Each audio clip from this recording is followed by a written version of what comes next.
The coffee was still warm when they found the truck. That single detail would haunt Detective Raven Sterling for the next 11 years. Because when a 40,000-pound semi-trailer disappears without a trace, along with its driver, you expect the coffee to be cold. You expect the engine to be silent. You expect some sign, some clue, some logical explanation for how a man and his massive rig can simply vanish from a busy interstate rest stop in broad daylight. But in the case of Michael Kane, logic had no place. It was October 15, 1990. The autumn leaves painted the Pennsylvania countryside in brilliant reds and golds, and Interstate 80 stretched like a concrete river through the heart of America's trucking corridor. The Clearview rest stop sat at mile marker 212, a standard roadside oasis complete with picnic tables, vending machines, and a small information building that doubled as a restroom facility. Michael Kane pulled his blue Peterbilt into parking space 7 at exactly 2:47 in the afternoon. The security camera captured every detail. His methodical pre-trip inspection, the way he adjusted his mirror, how he locked the cab and walked toward the restroom building, his thermos of coffee in hand. What the camera didn't capture was Michael Kane walking back. At 4:15, when another trucker needed space 7, he found the Peterbilt exactly where Michael had left it. Engine off, doors locked. But Michael Kane was nowhere to be found. The thermos sat on the picnic table, still warm to the touch, half empty and steaming in the cool October air. The Pennsylvania State Police responded within 20 minutes. Trooper Dale Morrison, a 15-year veteran who had seen everything from highway pileups to drug busts, approached the scene with typical methodical precision. But what he found defied every protocol in his manual. "I have worked hundreds of missing person cases," Morrison would later tell investigators, "but I have never seen anything like this." It was like the man just evaporated. The truck held $40,000 worth of electronics bound for Philadelphia. The manifest was perfect. The load was secure. Michael's wallet sat in the cup holder with $327 cash inside. His logbook showed he was ahead of schedule, well rested, and had made this exact route dozens of times before.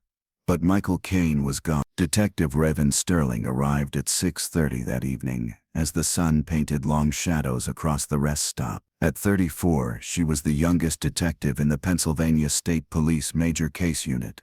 But her reputation for solving impossible cases had earned her the nickname the Bloodhound. She approached every investigation like a chess match, thinking 3 moves ahead and never accepting the obvious answer. Standing beside the abandoned Peterbilt, Raven felt something she rarely experienced: unease. "Talk to me, Morrison," she said, pulling out her notebook. The trooper looked tired, the kind of fatigue that came from spending 3 hours searching for a man who seemed to have vanished into thin air. Michael Kane, age 42, married, 2 kids, 20 years of long-haul trucking with a perfect safety record. Left Baltimore this morning, bound for Philadelphia. Should have arrived by 6 tonight. Morrison gestured toward the truck. "Everything's locked up tight. No signs of struggle. No blood. No indication of foul play." Raven walked a slow circle around the Peterbilt, her trained eye cataloging every detail. The truck was immaculate. Michael Kane clearly took pride in his rig. Chrome bumpers gleamed. The blue paint job was pristine. Even the mud flaps were clean. "Family?" she asked. "Wife's name is Linda. She's driving up from Baltimore now. Says Michael called her at noon from Harrisburg. Told her he was making good time and would be home by midnight." Morrison checked his notes. "Kids are 7 and 9. This isn't like him. Michael has never missed a delivery, never been out of contact this long." Raven approached the picnic table where the thermos sat. Steam had long since stopped rising from the coffee, but when she touched the metal surface, it was still faintly warm. She unscrewed the cap and inhaled. Black coffee, no sugar, no cream, strong enough to wake the dead. "Timeline?" she asked. "Security footage shows him arriving at 2:47. He does his inspection, locks up, takes his thermos, and walks toward the restrooms. That's the last we see of him." "What about other truckers? Anyone talk to him?" Morrison shook his head. "We have interviewed everyone who was here between 2 and 4, 3 other drivers, 2 families, and a couple on motorcycles. Nobody remembers seeing Michael after he walked toward the building. Raven studied the security camera mounted above the information building. Covers the parking area and the main walkway, but there's a blind spot behind the building where the dumpsters are located. Also, the camera doesn't reach the tree line or the access road that leads to the maintenance shed. The detective walked toward the restroom building, following the same path Michael Kane had taken 90 minutes earlier. The structure was simple, built in the 1970s when the interstate system was still growing. Concrete block construction, flat roof, and small windows placed high for privacy. Inside the men's room, Raven found nothing unusual. 3 stalls, 2 urinals, a row of sinks. The floor was clean, no signs of struggle, no blood on the tiles or walls. She examined each stall carefully, looking for anything out of place. "Did anyone check the maintenance shed?" she asked, when she emerged. "First place we looked. It's locked up tight. The groundskeeper left at 2 this afternoon and won't be back until tomorrow morning." Raven walked toward the tree line that bordered the rest stop. Pennsylvania's forests were thick in this area, dense enough to hide a person but not dense enough to hide a 40,000-pound truck. She studied the ground for footprints, for any sign that Michael Kane had walked this way. Nothing. The access road to the maintenance shed was gravel, worn smooth by years of service vehicles. Raven knelt and examined the surface closely. Fresh tire tracks from the groundskeeper's pickup truck, older impressions from delivery vehicle, but nothing that suggested a struggle or an emergency. "Detective Raven," Morrison called from the parking area. "Mrs. Kane just arrived." Linda Kane stood beside the Peterbilt like a woman confronting her worst night. At 38, she had the weathered look of a trucker's wife, someone who had spent years worrying about highway accidents and mechanical failures. But this was different. This was worse than any accident, because there was no explanation, no closure, no body to bury. "Miss Kane, I'm Detective Raven. I'm going to find your husband." Linda's eyes were red from crying and the long drive from Baltimore. Michael would never just leave his truck. He's been driving for 20 years. This truck is his life. He calls it his office, his second home. She touched the chrome bumper with trembling fingers. "Something terrible has happened to him. Tell me about this morning." Did Michael seem different? Worried about anything? He was normal, happy, even. He had 2 days off after this delivery. "We were planning to take the kids to the pumpkin patch this weekend." Linda's voice broke. "He kissed me goodbye at 5:30 this morning, told me he loved me, and said he'd call when he reached Philadelphia." Raven made notes, watching Linda's face for any sign of deception. In missing person cases, family members were always the first suspects. But Linda Kane's grief seemed genuine, raw and devastating. "Has Michael mentioned any problems lately? Issues with other drivers? Anything unusual on his routes?" "Nothing. Michael keeps to himself on the road. He doesn't drink, doesn't gamble, doesn't run around with other women. He's a good man, Detective. A good father. He would never abandon his family." The sun was setting now, casting long shadows across the rest stop. Raven organized a search team using state police officers and local volunteers. They would search the surrounding forest, check the drainage ditches, and examine every inch of ground within a 2-mile radius. But deep in her gut, Raven knew they wouldn't find Michael Kane. At least, not here. The search continued until midnight. Dogs were brought in to track Michael's scent. The trail led from the truck to the restroom building, then stopped abruptly at the back door. It was as if Michael Kane had simply ceased to exist at that exact spot. Over the next 72 hours, the investigation expanded. The FBI was called in when the possibility of interstate kidnapping was raised. Michael's financial records were examined. His phone records were subpoenaed. Background checks were run on everyone who had been at the rest stop that afternoon. The results were baffling. Michael Kane had no enemies, no debts, no secret life, no reason to disappear voluntarily. His marriage was solid. His children adored him. His trucking company described him as their most reliable driver. The truck was processed for evidence. Every inch was photographed, fingerprinted and analyzed. The electronics cargo was cataloged and confirmed intact. Nothing was missing. Nothing was damaged. The truck's GPS unit showed it had followed the exact route from Baltimore to the rest stop, with no deviation. But the GPS also showed something impossible. According to the satellite data, the truck had arrived at the rest stop at 2:47 in the afternoon, exactly as the security footage confirmed. But the GPS also indicated that the truck had briefly left the rest stop at 3:22, traveled approximately 4 miles northeast, then returned to parking space 7 at 3:58. The problem was, the security camera showed the truck sitting motionless in its parking space the entire time. "That's impossible," Morrison said, staring at the GPS printout. "The camera never stopped recording. The truck never moved." Raven studied the data, feeling that familiar unease growing stronger. Unless someone tampered with the GPS system, why would someone do that?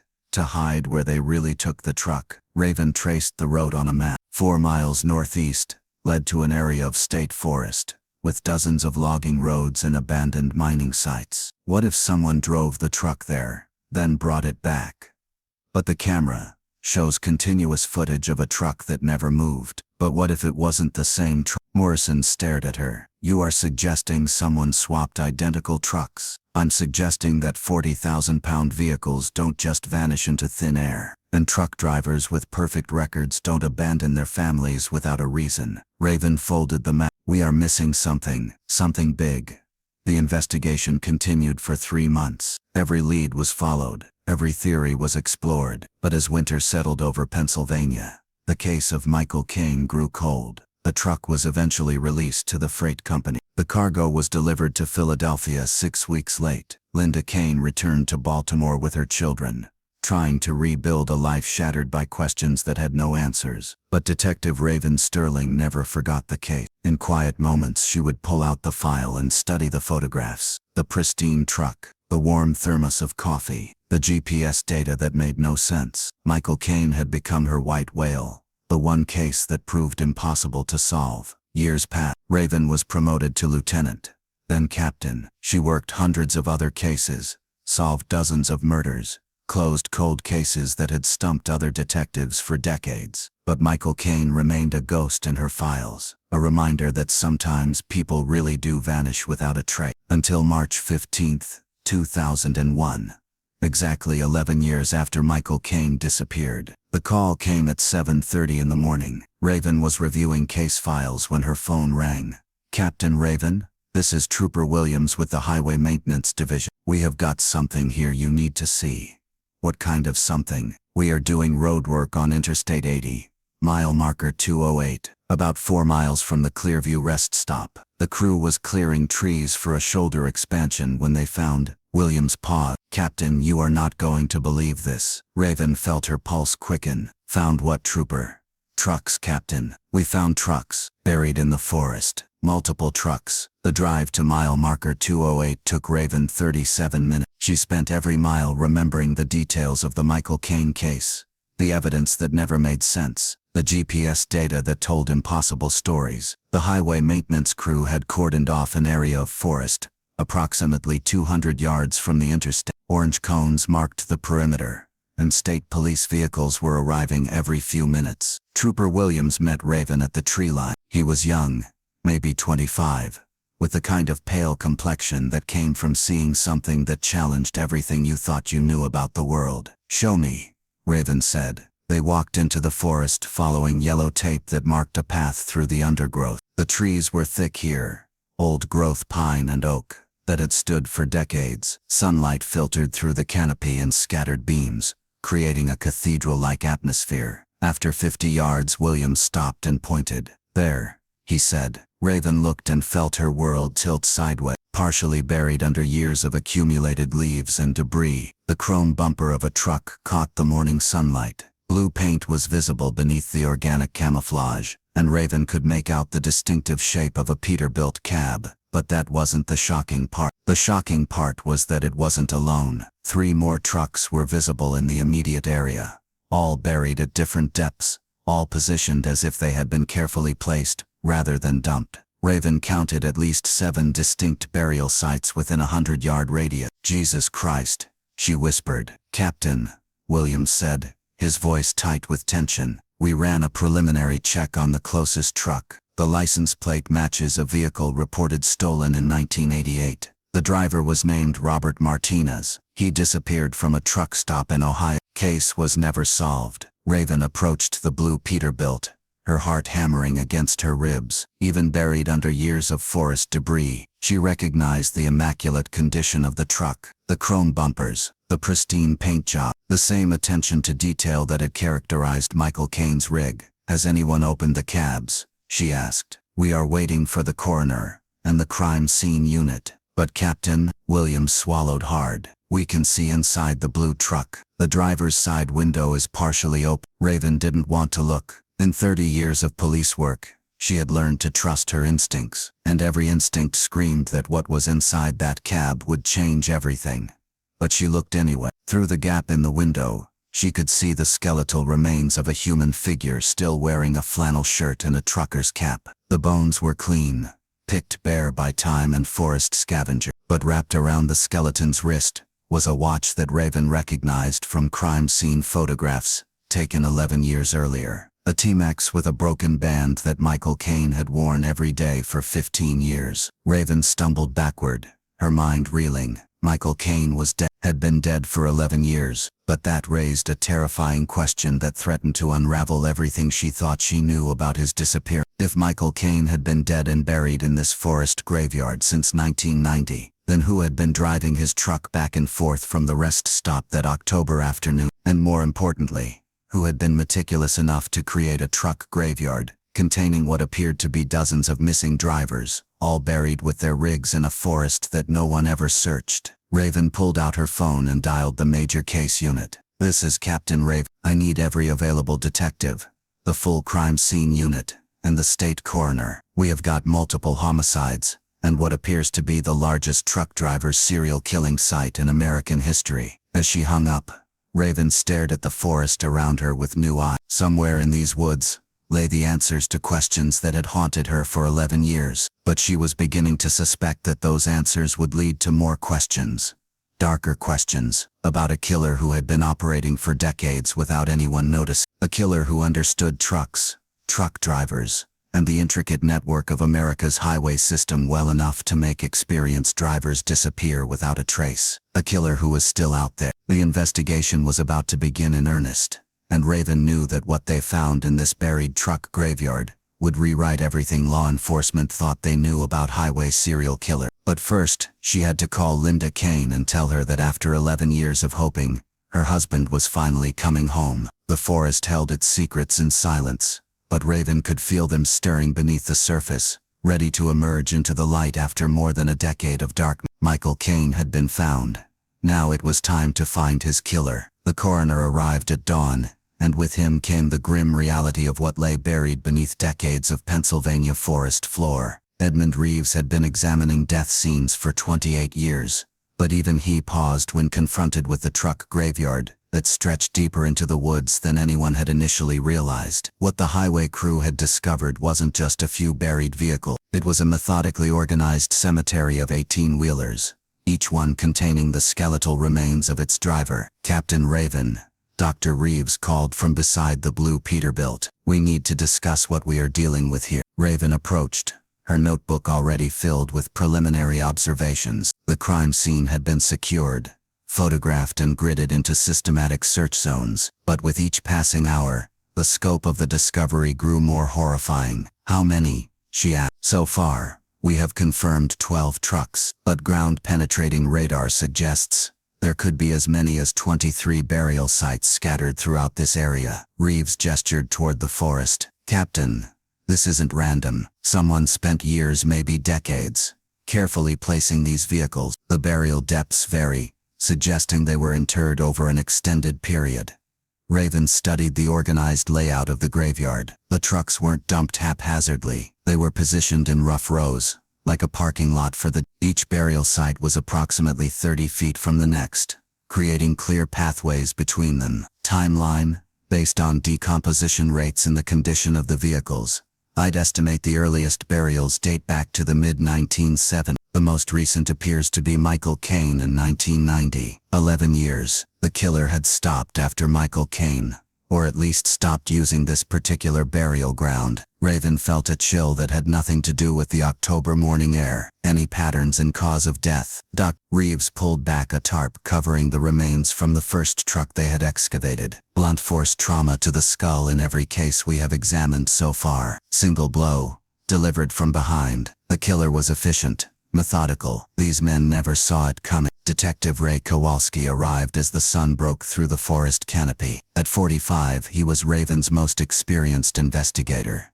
a former military police officer who specialized in complex crime scenes. His face was grim as he surveyed the burial ground. FBI is sending a task force, he reported. This is going federal, Raven. Multiple states, multiple decades. This is bigger than anything we have handled.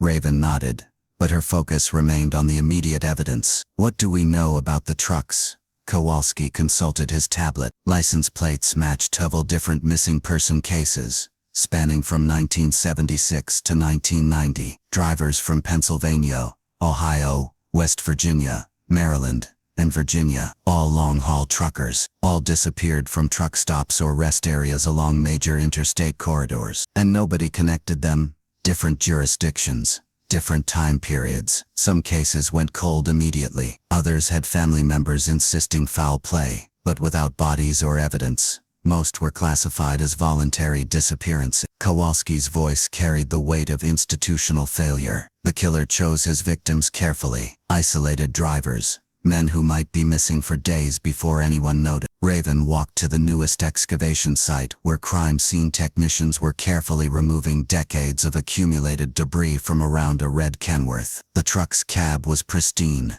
as if it had been detailed before burial. That's what bothers me, she said. The condition of these trucks. Look at them, Ray. Even after years underground, they are immaculate. Chrome polished, paint jobs perfect. Someone took pride in these vehicles. You think the killer was a trucker himself? I think the killer understood truckers, knew their routines, their vulnerabilities, their psychology. Raven studied the methodical spacing of the burial sites. This isn't random violence. This is someone who planned every aspect of these murders. Dr. Reeves emerged from the red Kenworth, his expression troubled. Captain, we need to discuss something. The remains in this truck show evidence of being moved post-mortem. Moved how? The skeleton was positioned carefully, hands folded, head tilted back as if sleeping. Someone arranged the body after death, almost reverently. Reeves removed his glove. I'm seeing this same pattern in multiple trucks. The killer didn't just murder these men, he prepared them for some kind of eternal rest. Raven felt her psychological profile of the killer shifting. This wasn't just about murder. There was ritual involved, ceremony, respect for the dead that bordered on the spiritual, like he was putting them to bed. Exactly. These men were tucked into their trucks like children being put to sleep. The FBI task force arrived at noon, led by Special Agent Victoria Brooks, a behavioral analyst with the Bureau's Serial Crimes Unit. Brooks was in her early 40s, with silver-streaked hair and the kind of intense focus that came from studying the darkest corners of human psychology. Captain Raven, I have reviewed the preliminary reports. This is unprecedented. We are looking at what may be the longest-running serial killing spree in American history. Raven briefed Brooks on the evidence, the timeline, and the puzzling reverence the killer showed for his victim. Brooks listened without interruption, occasionally making notes in a leather-bound journal. The ritualistic positioning of the bodies suggests a killer with deep psychological investment in his victims. Brooks said, this isn't someone who kills for pleasure or profit. This is someone who kills for purpose. What kind of purpose? That's what we need to determine. But the fact that he stopped in 1990 is significant. Serial killers don't just stop unless something forces them to. They walked deeper into the graveyard, where ground-penetrating radar had identified the oldest burial sites. The trucks here were from the 1970s. Their styling and paint schemes marking them as relics from the golden age of American trucking. The killer has been doing this for at least 15 years, Raven observed. Maybe longer. He'd have to be extremely organized, extremely patient, and extremely familiar with law enforcement procedures to avoid detection for so long. Brooks knelt beside a partially excavated orange Peterbilt from 1978. The choice of burial location is interesting. This forest is close enough to Interstate 80 to be accessible, but remote enough to remain undisturbed for decades. The killer knew this area intimately. Local, possibly, or someone who spent significant time here. A trucker himself, maybe. Someone who understood the rhythm of traffic, the blind spots in surveillance, the patterns of law enforcement patrol. Raven's phone buzzed with a text from the lab. DNA results from the Michael Kane remains had confirmed identity, but more importantly, they had recovered trace evidence from his clothing that might provide the first real clue to the killer's identity. Brooks, we need to get back to the lab. They found something. The Pennsylvania State Police Forensics Laboratory was located 40 minutes south of the burial site. Raven and Brooks arrived to find Dr. Margaret Hoffman, the chief forensic scientist, hunched over a microscope with the intensity of a surgeon. Dr. Hoffman, what do you have? Something very interesting, Captain. The fabric from Michael Kane's shirt contained microscopic fibers that don't match his clothing or anything else at the scene. Hoffman adjusted the microscope focus. The fibers are from a very specific type of work shirt, industrial grade, manufactured by Red Cat between 1985 and 1992.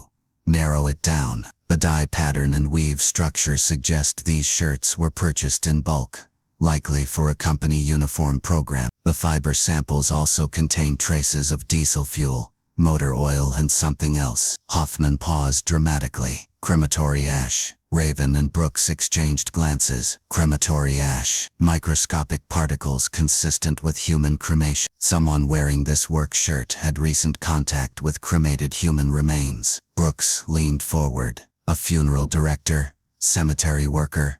Possibly, but the concentration of diesel fuel and motor oil suggests someone who worked around trucks regularly. The combination is unusual. Raven felt pieces of the puzzle beginning to align. What about someone who worked at a truck stop? Someone who might encounter both truckers and handle cremated remains, like a truck stop chaplain or counselor. The idea hit Raven like lightning. Truck stop chaplains were common along major interstate corridors, providing spiritual counsel and support services to long-haul drivers. They would have access to truckers, understand their vulnerabilities, and potentially have contact with cremated remains through funeral service. Hoffman, can you analyze the ash composition, determine if it's from multiple sources? Already working on it. Preliminary analysis suggests the ash contains bone fragments from at least 3 different individuals. Raven's blood ran cold. 3 different people. The killer wasn't just murdering truck drivers, he was cremating some of them.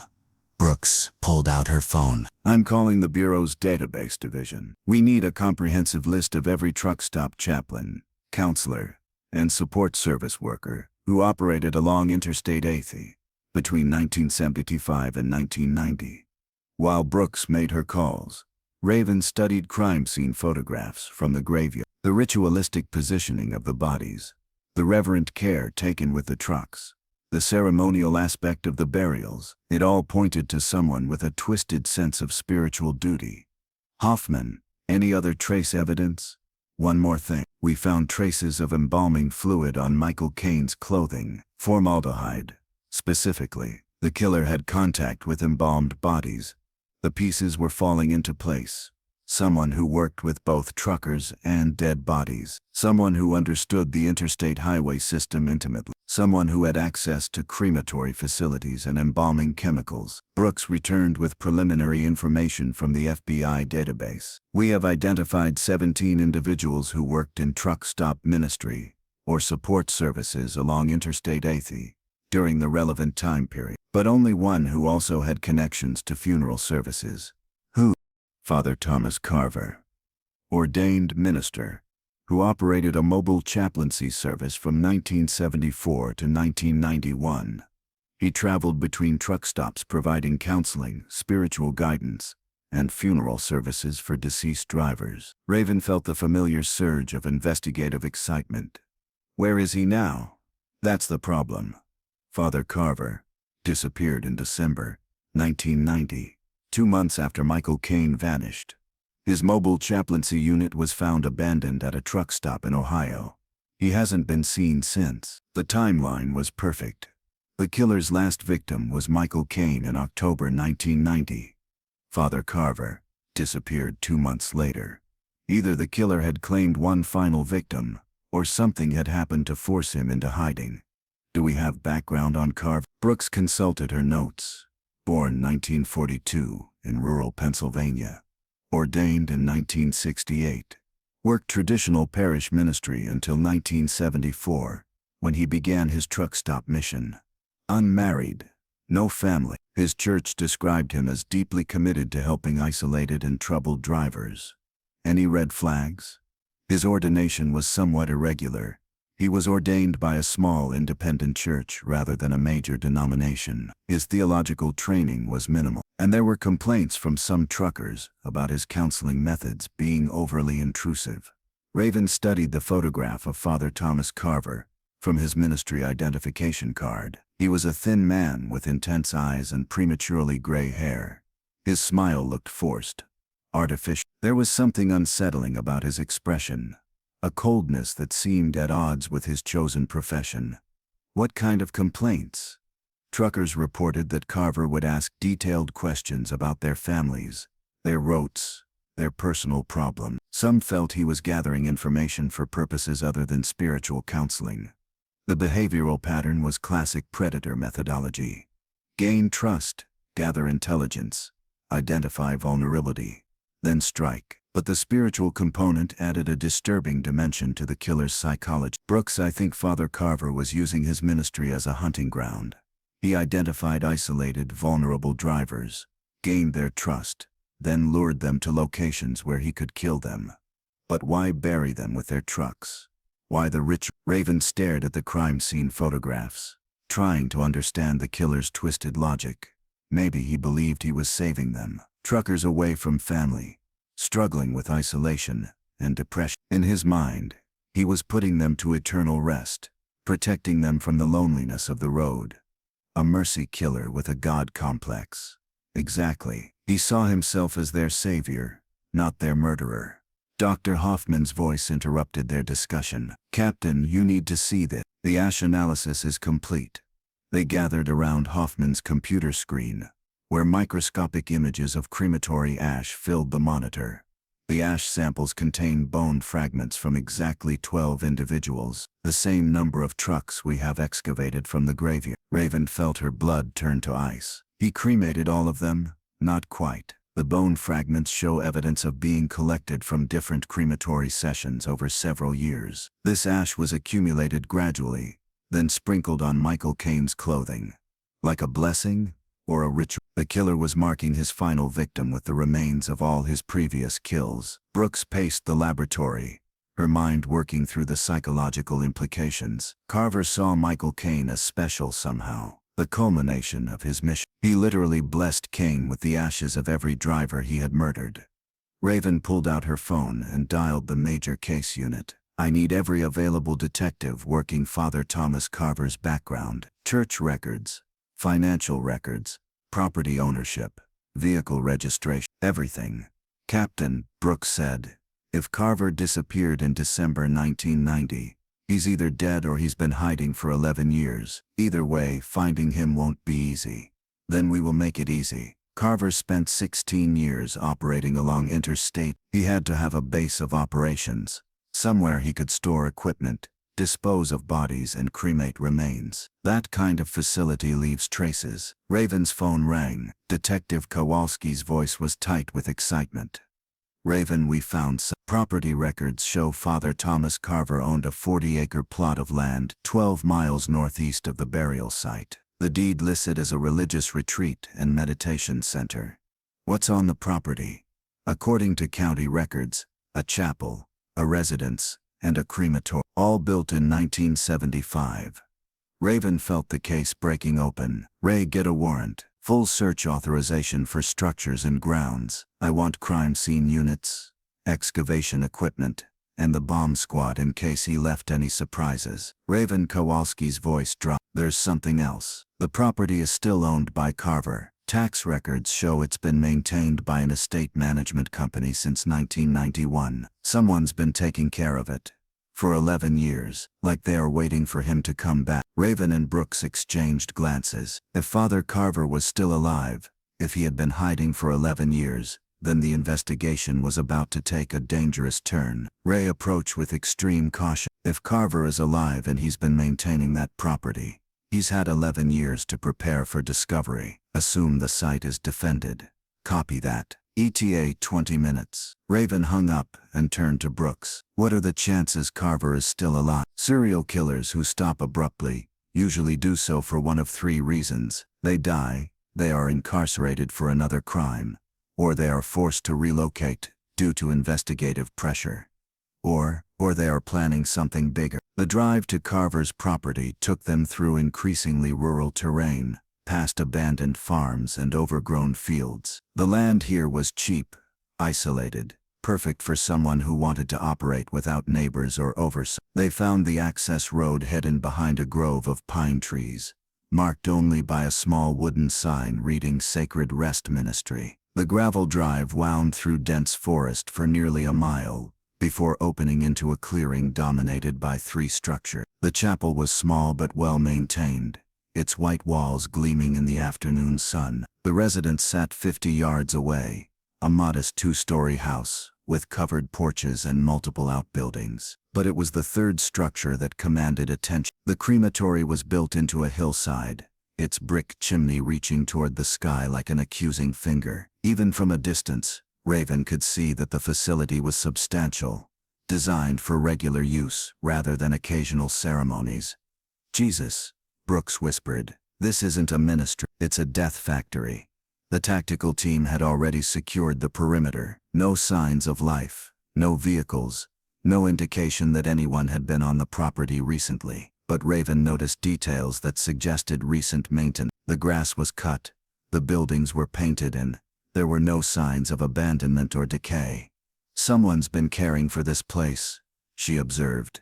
Detective Kowalski met them at the chapel entrance. We have done a preliminary sweep. No one home, but there's evidence of regular occupants. Fresh food in the refrigerator, recent mail deliveries, clothing in the closets.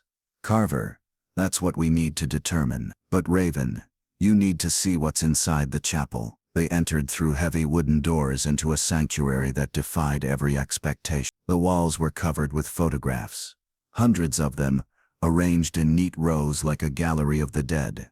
Every photograph showed a truck driver. Some were professional headshots, others candid pictures taken at truck stops or rest areas. Each photo was mounted in an identical black frame and accompanied by a small brass nameplate. Raven recognized Michael Kane immediately. His photograph held a place of honor above the altar, larger than the others, and surrounded by what appeared to be crematory urns. My God, Brooks breathed. He turned them into saints. The chapel contained photos of 43 different truck drivers. Names, dates, and brief biographical information were engraved on each nameplate, but only 12 of the photos were marked with a small golden star. The stars, Raven realized, those are the ones he killed, the ones buried in the graveyard, which means the other 31 are still out there, Brooks said. Still driving, still alive, still potential victims. Raven approached the altar, studying the arrangement of photographs and urns. The setup suggested reverence,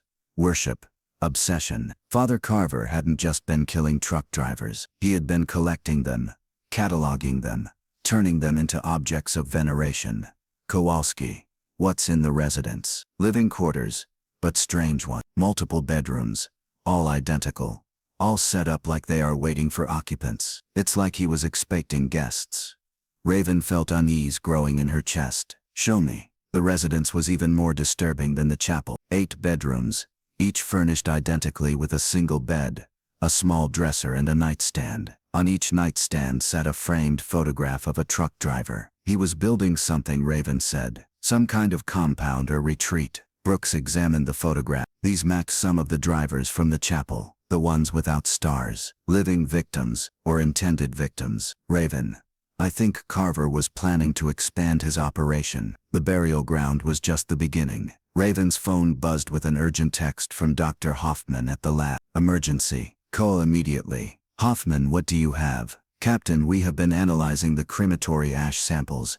And we found something that changes everything. The bone fragments don't just come from 12 individuals. Some of the fragments are decades old, consistent with cremations from the 1950s and 60s. Raven felt the case expanding beyond all comprehension. How many total? Based on the bone fragment analysis, I estimate the ash contains remains from at least 27 different individuals.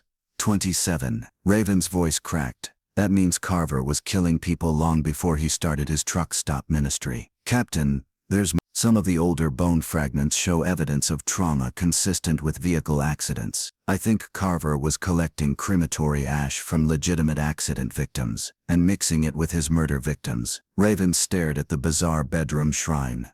Understanding finally dawning. He wasn't just killing truckers, he was memorializing all truckers who died on the highways. Accident victims, murder victims, all mixed together in his twisted vision. Brooks paced the residence, her behavioral analysis shifting to accommodate this new information. Carver sees himself as the patron saint of dead truckers. He's collecting their remains, preserving their memory, and continuing to add to his collection, which means he's still out there. And he's still killing. Raven's phone rang again. This time it was dispatch with news that made her blood freeze. Captain Raven, we have got reports of a missing truck driver. Name is Bobby Martinez, driving a blue Peterbilt.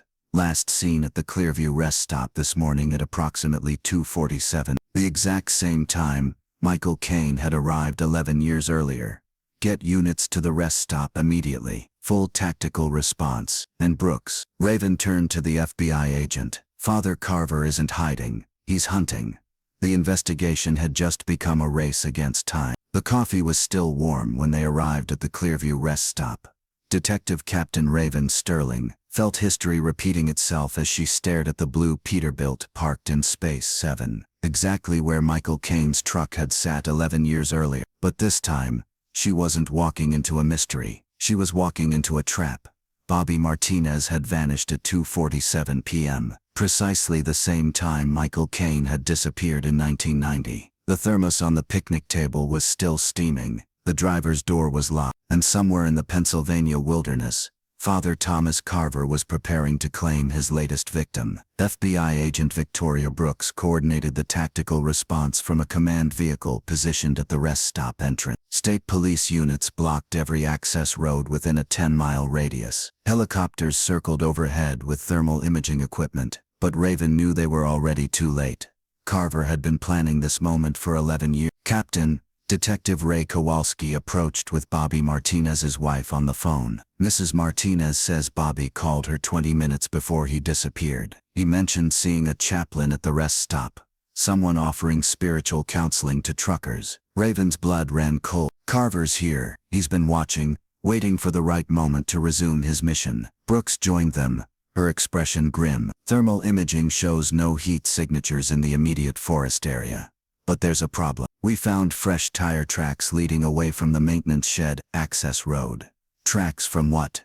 A large vehicle, possibly another semi-trailer. The tracks are approximately 2 hours old. Raven studied the security footage on a portable monitor. The camera showed Bobby Martinez walking toward the restroom building at 2:47, exactly as Michael Kane had done 11 years earlier. But this time, Raven noticed something the investigators had missed in the original case. Brooks, look at the timestamp. 2:47 and 15 seconds. Raven pointed to the screen. There's a shadow moving behind the restroom building. Someone was waiting for him. They enhanced the footage, adjusting contrast and brightness, until a figure became visible in the camera's peripheral range. A tall, thin man in dark clothing, moving with purpose toward the back of the building. That's him, Brooks confirmed. That's Carver.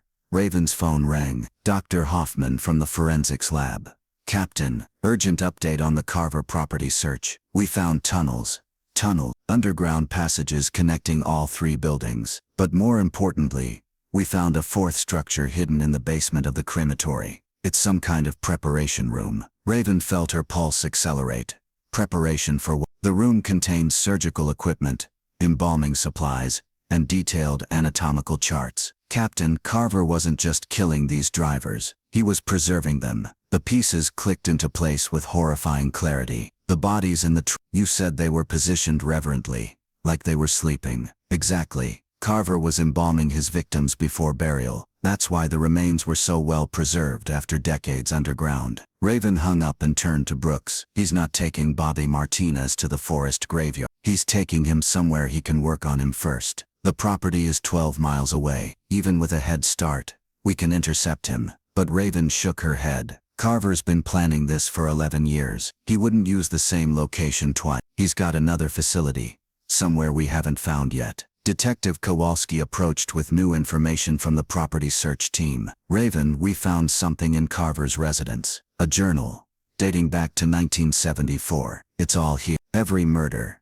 every victim, every detail of his mission. What mission? According to his writings, Carver believes truck drivers are modern-day shepherds, guiding commerce across America's highways. But he thinks they are dying spiritually, corrupted by isolation and temptation. He sees himself as their salvation, harvesting their souls before they can be lost forever. Raven studied crime scene photographs from the chapel shrine. The photographs without stars, the living drivers. He's been stalking them for years. There's more. The journal contains detailed surveillance notes on over 200 truck drivers, their routes, their families, their personal struggles. Carver has been building psychological profiles for decades. Brooks examined the journal entries on Kowalski's tablet. This is sophisticated behavioral analysis. Carver identified drivers who were vulnerable, isolated, or suffering from depression. He targeted them specifically. But why did he stop in 1990? According to his journal, Michael Kane was special, the perfect shepherd. Carver believed Kane's death would complete his mission and allow him to ascend to a higher spiritual plane. Raven felt ice forming in her veins. What happened when Kane didn't bring him salvation? The journal entries after 1990 show increasing instability. Carver began to believe his mission was incomplete, that he needed to find the perfect shepherd among the living drivers he had been stalking. Bobby Martinez has been on Carver's surveillance list for 8 years. Single father, struggling financially, driving the same route as Michael Kane. Carver sees him as Kane's spiritual successor. Raven's phone buzzed with a priority message from the highway patrol. A stolen ambulance had been reported missing from Mercy General Hospital, 40 minutes north of the rest stop. The theft occurred at approximately 3:15 p.m., 30 minutes after Bobby Martinez disappeared. He's mobile, Raven realized. Carver stole an ambulance to transport Martinez. He's got a fully equipped medical facility on wheels. Brooks coordinated with the helicopter units. All aircraft, we are looking for a white ambulance, stolen from Mercy General. Suspect is armed and extremely dangerous. But Raven was studying county maps, tracing potential routes from the rest stop to isolated areas where Carver could work undisturbed. Brooks, what if he's not trying to get away? What if he's coming back? Back where? To the original burial site. The journal said Michael Kane was supposed to complete his mission. Maybe Carver believes he needs to finish what he started 11 years ago. They raced through the Pennsylvania countryside as the sun began its descent toward the horizon. The forest graveyard was still active with crime scene investigators, but Raven ordered them to evacuate immediately. If Carver is returning to complete his ritual, he won't hesitate to kill anyone who interferes. The burial site was eerily quiet when they arrived. Evidence markers dotted the forest floor like gravestones, and the excavated trucks sat exposed to daylight for the first time in decades. But Raven noticed fresh tire tracks leading deeper into the woods, toward an area that hadn't been searched yet. He's here, she whispered into her radio. All units maintain radio silence. Suspect is on scene. They followed the tire tracks through increasingly dense forest, moving carefully to avoid detection. After 200 yards, the tracks ended at a small clearing where the stolen ambulance sat parked beside a makeshift camp. Raven could see Bobby Martinez through the ambulance rear windows. He was alive but unconscious, strapped to a gurney with IV lines running from his arms. Medical equipment surrounded him, and the vehicle's interior had been converted into a mobile operating room. But there was no sign of Father Thomas Carver. Where is he? Brooks whispered. Raven studied the camp, noting details that suggested Carver had been preparing this site for years. A generator provided power. Medical supplies were organized with surgical precision, and in the center of the clearing stood a wooden cross, carved with the names of every truck driver Carver had murdered.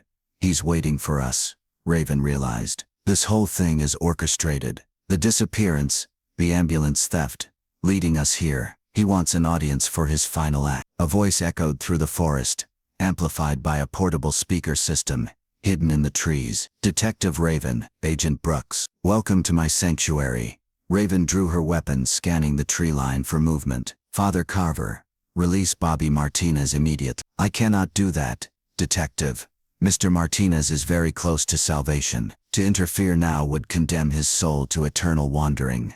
You are under arrest for multiple counts of murder, Father. Surrender now and no one else has to die. Carver's laugh was cold, hollow, utterly devoid of human warmth. Death? Detective, I do not deal in death. I am a shepherd of souls, a harvester of the lost, a guide to eternal peace. Brooks signaled for the tactical team to surround the clearing, but Raven held up a hand, stopping them. Something about Carver's positioning bothered her. He was too confident, too calm for someone facing capture after decades of killing. Where are you, Father? Show yourself. I am everywhere, Detective. I am in every truck that passes on the highway. I am in every rest stop where lonely drivers seek comfort. I am in every prayer whispered by families waiting for their loved ones to come home. Raven noticed movement in the ambulance. Bobby Martinez was stirring, fighting against the whatever drug Carver had given him was wearing off. Father, Bobby Martinez has a family, a 12-year-old daughter who needs her father. Don't take that away from her. His daughter will be blessed by his sacrifice. She will know that her father achieved perfect peace, that he was chosen for salvation. Raven edged closer to the ambulance, using trees for cover. Like Michael Kane's children, are they blessed by their father's murder? Michael Kane was my greatest success. His soul was pure, untainted by the corruption of the world. Through his death, he achieved eternal grace. Then why are you still killing? If Kane brought you salvation, why do you need Bobby Martinez? The speaker crackled with static, and when Carver's voice returned, it carried a note of desperate madness. Because I was wrong, Detective. Michael Kane's death brought me nothing but emptiness. 11 years of waiting, of praying, of seeking the sign that my mission was complete. But the sign never came.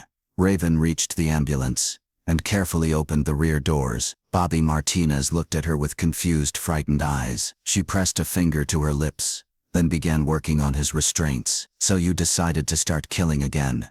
I realized my error. I had been choosing victims who were already lost, already broken by the loneliness of the road. But true salvation requires a perfect sacrifice. Someone pure, someone chosen by God himself. Brooks's voice cut through the forest. And you think Bobby Martinez is that perfect sacrifice? No, Agent Brooks. Mr. Martinez is merely the bait. Raven's blood turned to ice as she understood Carver's true plan. He's not here for Bobby. He's here for us. Very good, Detective. For 11 years I have watched you. Your dedication to justice, your refusal to abandon the lost, your pure heart despite the darkness you have witnessed. You are the perfect shepherd, Detective Raven. Your sacrifice will complete my mission and grant salvation to every soul I have harvested. Raven finished freeing Bobby Martinez and helped him from the ambulance. He was weak but mobile, and she pushed him toward the tree line where Brooks waited with backup. You are insane, Carver. I'm not your victim. You became my victim the moment you dedicated your life to finding Michael Kane. Every year you searched for answers, every case file you reviewed, every prayer you offered for the missing drivers. You were preparing yourself for this moment. Raven spotted movement in the forest canopy. Carver had positioned himself in the trees, invisible from ground level but with clear lines of sight across the entire clearing. Show yourself, Father. Face me like a man instead of hiding like a coward. I do not hide, Detective. I observe, I witness, I prepare. Raven noticed something glinting in the afternoon sunlight. Metal, reflecting from high in an oak tree 30 yards away. Carver was armed, probably with a rifle, positioned for a perfect shot. Brooks, Raven whispered into her radio. Sniper in the oak tree northwest corner of the clearing. I'm going to draw his fire.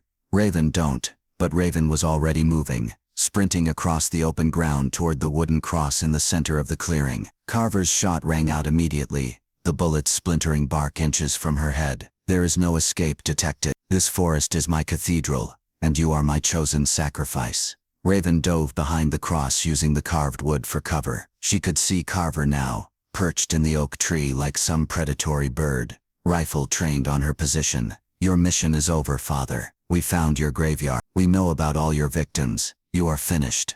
Finished. Detective, I am just beginning. Do you think 12 drivers were my only harvest? Do you believe one burial ground contained all my work? Raven felt horror wash over her. How many, Carver? How many have you killed? I have been harvesting souls for 27 years. The forest graveyard was merely my first sanctuary. There are others, Detective. Many others. Tactical officers were moving through the forest, trying to flank Carver's position. But the killer had chosen his perch well, with clear fields of fire in all directions. 27 years of murder. And for what? Your twisted idea of salvation. Not twisted, Detective. Pure. I have saved hundreds of souls from the corruption of the world. Lonely drivers who would have died forgotten and unmourned now rest in eternal peace, remembered and honored in my sanctuaries. Raven noticed movement in her peripheral vision. Bobby Martinez, despite his weakened condition, was working his way around the clearing's edge toward the oak tree. He carried a piece of metal debris from the ambulance, makeshift but potentially lethal. Father. Those drivers had families, children who grew up without fathers, wives who never found closure. Your mission caused nothing but pain. Pain is temporary, Detective. Salvation is eternal. Carver fired again. The bullet passing so-so's. Raven felt the displacement of air, but his attention was focused entirely on her, ignoring the other threats converging on his position. Why did you stop for 11 years? Why wait until now? Because I finally understood the truth. My harvest was incomplete. Not because I chose the wrong victims, but because I chose the wrong shepherd. The drivers were lost souls, but you, Detective Raven, you are the shepherd who guides the lost home. Raven saw Bobby Martinez reaching the base of the oak tree. He was climbing, using the gnarled bark for handholds, moving slowly but steadily toward Carver's position. I'm not your shepherd, Father. I'm your executioner. She broke from cover, drawing Carver's fire while Martinez continued his ascent. The killer's rifle cracked repeatedly, but Raven was moving erratically, making herself a difficult target. You cannot escape your destiny, Detective. You were chosen by God himself to complete my mission. The only thing I was chosen to do is stop you. Martinez reached Carver's level in the tree, approaching from behind while the killer remained focused on Raven. With a desperate lunge, the truck driver struck Carver with his improvised weapon. The killer's scream echoed through the forest as he lost his grip on both rifle and tree branch. He fell 30 feet, crashing through smaller branches before hitting the ground with a sickening impact. Raven reached him first, weapon drawn and ready. But Father Thomas Carver would never hurt another soul. He lay broken on the forest floor, his back twisted at an impossible angle, blood seeping from multiple wounds. But his eyes were still alive, still burning with the fervor of his twisted mission. Detective, he whispered, his voice barely audible, you have doomed them all. Without me to guide them home, the lost souls will wander forever. The only souls you guided were innocent people to their deaths. Carver's breathing became labored, each word a struggle. The sanctuaries must be maintained. The harvest must continue. Where are the other burial sites, Father? How many more victims are out there? But Thomas Carver's eyes glazed over, and his final breath escaped as a barely audible whisper. The shepherd is dead. Long live the shepherd. Raven knelt beside his body, studying the face of a man who had terrorized America's highways for nearly 3 decades. In death, he looked smaller somehow, diminished. Just another broken human being consumed by madness. Bobby Martinez approached, supported by Agent Brooks. Is it over? Raven stood, holstering her weapon. It's over for him. But we still have work to do. Over the following weeks, investigators used Carver's journals and property records to locate 6 additional burial sites across 5 states. In total, they recovered the remains of 73 murdered truck drivers, spanning from 1974 to 2000. Father Thomas Carver had been the most prolific highway serial killer in American history, operating for 27 years without detection. His victims ranged from young drivers just starting their careers to veterans with decades of road experience. All had been chosen for their perceived spiritual purity, their isolation, and their vulnerability. The investigation revealed a network of fake ministries, stolen identities, and mobile killing facilities that Carver had used to prey on America's trucking community. He had operated under dozens of aliases, always presenting himself as a chaplain or counselor, offering spiritual guidance to lonely drivers. But perhaps most disturbing was the discovery that Carver had been training success. In his final years, he had recruited 3 other individuals to continue his mission. 2 were arrested before they could claim victims. The third remains at large. Detective Captain Raven Sterling returned to the Clearview rest stop on a cold morning in December, exactly 1 year after Carver's death. The facility had been renovated, updated with improved security and better light, but she still felt the ghosts of all the drivers who had stopped here, never knowing they were being watched by a predator. Bobby Martinez had returned to driving after extensive counseling. His experience with Carver had shaken him, but it had also given him a mission. He now worked with law enforcement to identify and report suspicious activity at truck stops across the country. Linda Kane had finally found closure. After 11 years of not knowing, she was able to bury her husband with dignity and begin the long process of healing. Her children, now adults, established a foundation to support families of missing truck drivers. But Raven knew the work wasn't finished. Somewhere out there, Carver's third disciple was learning, planning, preparing to resume the harvest of losts. The highways of America remained hunting grounds for predators, who understood that the most isolated victims were often the easiest to take. She pulled out her phone and dialed the FBI task force. "Brooks, it's Raven. I have been thinking about Carver's final word. The shepherd is dead. Long live the shepherd." "What about them?" It wasn't a death confession, it was a passing of the torch. He knew he was dying, but he also knew his mission would continue. "The third disciple." "Exactly, and I think I know how to find him." Raven walked back to her patrol car, already planning the next phase of the investigation. The case of Michael Kane was closed, but the larger hunt was just beginning. Because in America's vast network of highways and truck stops, predators could hide for decades, claiming victims who wouldn't be missed until it was too late. But now, thanks to the sacrifice of 73 innocent drivers, law enforcement finally understood the scope of the threat. The shepherd was dead, but Raven would make sure no new shepherd ever rose to take his place. The coffee at the rest stop was always warm, but now, finally, the hunters knew to watch for those who offered false comfort to the lonely and the lost. The buried truth had been revealed, and justice, though long delayed, had finally come home.